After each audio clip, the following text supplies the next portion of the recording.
लोग हर बात के लिए लाठी डंडा और गोली से ही सरकार चलेगी। सरकार तो लाठी और गोली बंदूक की सरकार बन गई है।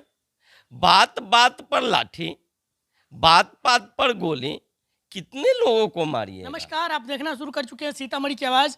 मैं हूँ आपके साथ आर एस कुमार।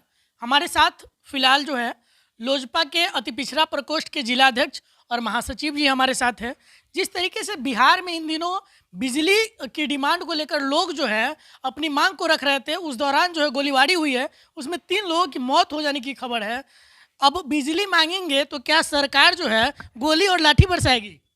आए दिन जिस तरह की घटना बिहार में घट रही है और जनता ने जिस मंसूबे के साथ, बड़े ही विश्वास के साथ प्रदेश के प्रतिनिधि को चुना था और आज अपना हक मांगने पर जनरल डायर की भूमिका में जलियांवाला बाग कांड दोहराया जाता है और लोगों के ऊपर गोली बरसाकर उनकी हत्या कर दी जाती है, निश्चित रूप से यह घोर निंदनीय है और शर्म आनी चाहिए ऐसे सपनों के हत्यारे को। इन्होंने जीवन को समाप्त तो किया ही, गोली तो मारा ही, साथ में जनता ने जो सपना देखा था उन सपनों का हत्या किया है इन्होंने।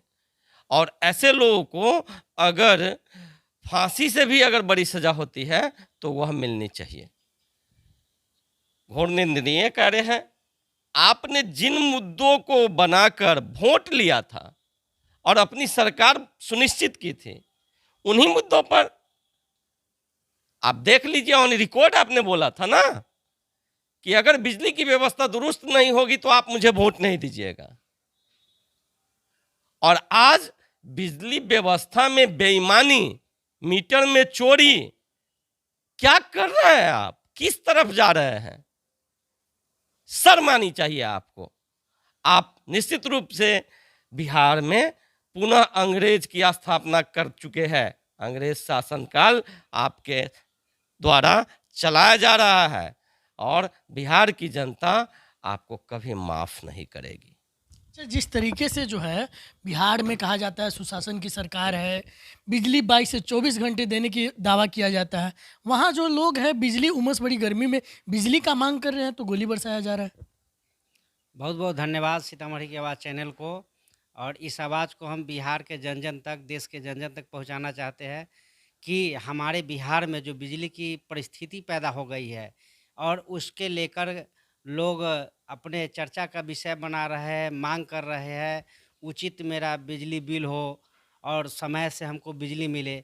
इस पर लाठी डंडे की चार्ज बरसाया जाता है और नीतीश कुमार एक निर्दयता का परिचय देते हैं।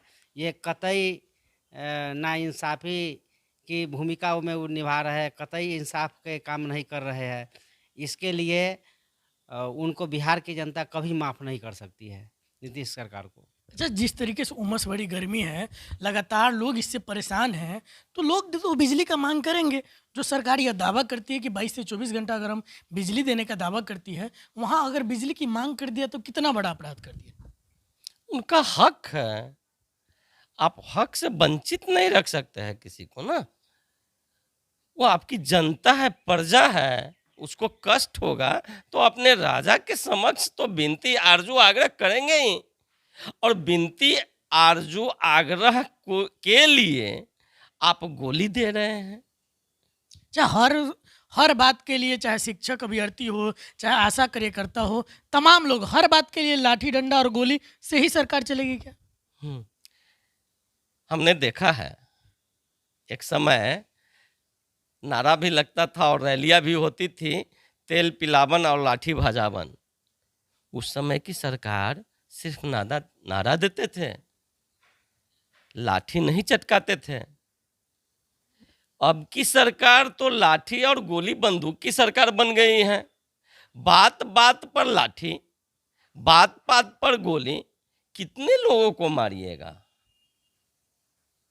ऊपर के दरबार में भी हिसाब किताब सही करना होगा। आपके अपने प्रदेश के दरबार में आपका हिसाब किताब गलत हो गया है। और उस हिसाब किताब को सही करने के लिए आप दूसरे प्रदेश में जा कर दरवाजा खटखटा रहे हैं कि हमको बिहार की जनता ने बेरोजगार कर दिया, अब हम रोजगार में आने वाले नहीं हैं, हमको दूसरे जगह जाकर रोजगार लेने की ज़रूरत है। शर्म आनी चाहिए। कितने दरवाजे पर आप अपना कदम रखिएगा।